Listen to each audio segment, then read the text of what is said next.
जय श्रीमन नारायण।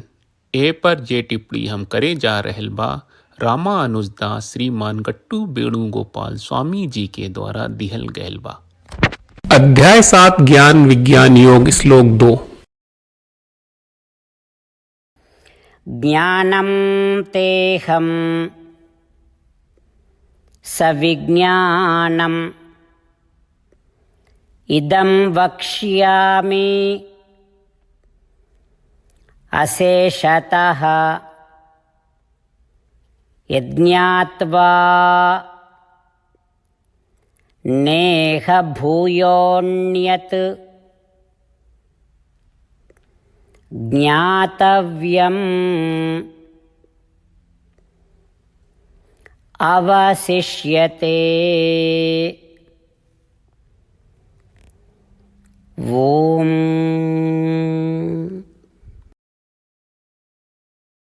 गीताचार्य श्री कृष्ण परमात्मा अर्जुन समेत हमनी सवे के ज्ञान विज्ञान योग सिखा रहल बानी। परमात्मा कह रहल बाड़न अर्जुन ई जान के कि हम परमात्मा आ भगवान हई। अर्जुन हमरा में अनंत सद्गुण बा, हमरा में कोनो कुरीत आ बुरा गुण नहीं के। प्रकृति में लगातार बदलाव होला, लेकिन रउआ सभे के ई जानल जरूरी बा कि हम प्रकृति से अधिक असाधारण रूप से अलग बानी। आई ई जान ले कि हम सब आत्मा कर्म के अधीन बा, लेकिन रउआ सभे के ई जानल जरूरी बा कि हम ओ आत्मा से अधिक असाधारण रूप से अलग बानी। ई तरह से ई जान के कि हम महान गुण की मूर्त रूप है, ई जान के कि हम प्रकृति से विशिष्ट रूप से अलग बानी। आई ई जान के कि हम आत्मा से विशिष्ट रूप से अलग बानी। अब हम रउआ लोग के ई दू गो पहलू ज्ञान और विज्ञान पर और विस्तार से उपदेश देवे जा रहल बानी। अगर रउआ ई ज्ञान और विज्ञान के जानत बानी तो हमरा बारे में कुछ जाने की जरूरत न पड़ी। एकर मतलब बा कि रउआ सब कुछ जानत बानी। ऐसे ही श्री कृष्ण परमात्मा हमनी के समझावे वाला बाड़न उ प्रकृति आत्मा से अलग आपन असाधारण गुण के साथ है उनकर आपन विशिष्ट विशेषता आ रूप बा। श्री कृष्ण परमात्मा के शिक्षा के ध्यान करत समय आ परमात्मा के व्यापक अपूर्ण ज्ञान के ध्यान से सुने की कोशिश करत घड़ी जौन परमात्मा खुद बतावे वाला बाड़े हमनी के श्री कृष्ण परमात्मा के वचन के जैसन बा वैसन दोहरावल जाए। ज्ञानं तेहं सविज्ञानम् इदं वक्ष्यामि अशेषतः यज्ञात्वा नेह भूयोऽन्यत् ज्ञातव्यम् अवशिष्यते। श्रीमद् भगवत गीता का पूरा सार श्री कृष्ण परमात्मा ने अध्याय 18वें के श्लोक 65 से 70 में 8 काम करे खातिर दिले बाड़े। श्री कृष्ण कहले हम ओ लोगन से प्रेम करनी जो लोग इन 8 बातन के मान तारे। हम ओ भक्तन के हर तरह से रक्षा करब। श्री कृष्ण परमात्मा के द्वारा बोलल गईल संपूर्ण भगवत गीता सुनला के बाद अर्जुन कहले करिष्ये वचनम त्वा, जेके मतलब बा कृष्ण मैं उही करब जौन आप कही। यही कारण बा श्री कृष्ण अर्जुन के हर तरह के सफलता आ विजय प्रदान करेले। आई परमात्मा के आपन व्रत देई कि हमनी के ये 8 गौ कर्म के पालन करी जा। ई वचन परमात्मा के देवे से बड़न कौनो पूजा तपस्या यज्ञ नहीं। हम 8 प्रण कहब जौन हमनी के करे के चाहिए। आप सब कृपया इन्हन के आपन दिमाग और दिल में सोची। श्री कृष्ण के आपन वचन देवे के ई तरीका में हमनी सब की कल्पना करे के चाहिए कि श्री कृष्ण का चेहरा खुशी से चमकत बा और खुशी के एहसास करत बा। जय श्रीमन नारायण। यहाँ हमनी के 8 वादा बा। हमनी के पहला वादा, हे श्रीमन नारायण आपका निर्देश के मुताबिक हम हमेशा तोहार ध्यान करब और तोहार बारे में सोचब।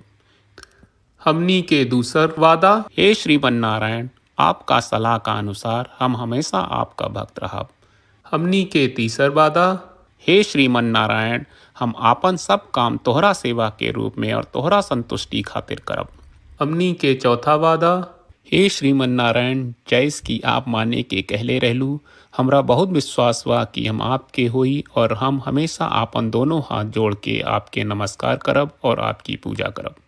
हमनी के 5वां वादा, हे श्रीमन नारायण हमरा के तोरा बात माम एकम शरणम ब्रज 1866 याद कहले, जहां आप हमरा के आपन का अर्पित करे का कहा। श्रीमन नारायण मैं हमेशा तोहरे शरण में रहब।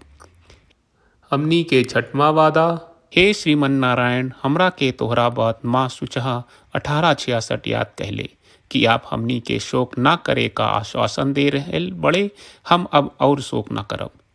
हमनी के सातवां वादा, हे श्रीमन नारायण, आपने हमरा खातिर श्रीमद् भगवत गीता के वितरण करके हम सबके कृपा कहले और आशीर्वाद दहले बा।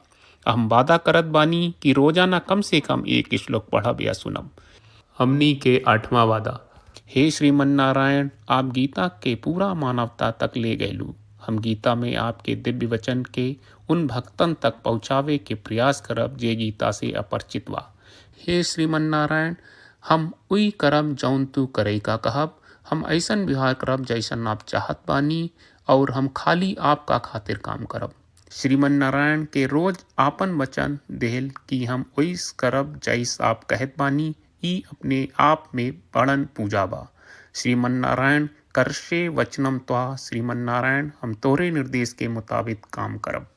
सर्वम श्री कृष्ण अर्पणम अस्तु। जय श्रीमन नारायण। ज्ञानं तेहं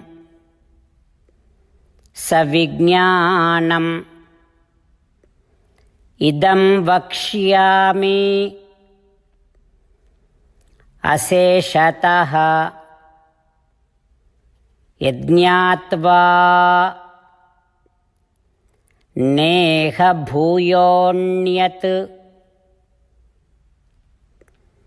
ज्ञातव्यम् अवशिष्यते। ॐ ज्ञानं तेहं सविज्ञानम् इदं वक्ष्यामि अशेषतः यज्ञात्वा नेह भूयोऽन्यत् ज्ञातव्यम् अवशिष्यते। श्रीमन्नारायण, करिष्ये वचनं तव।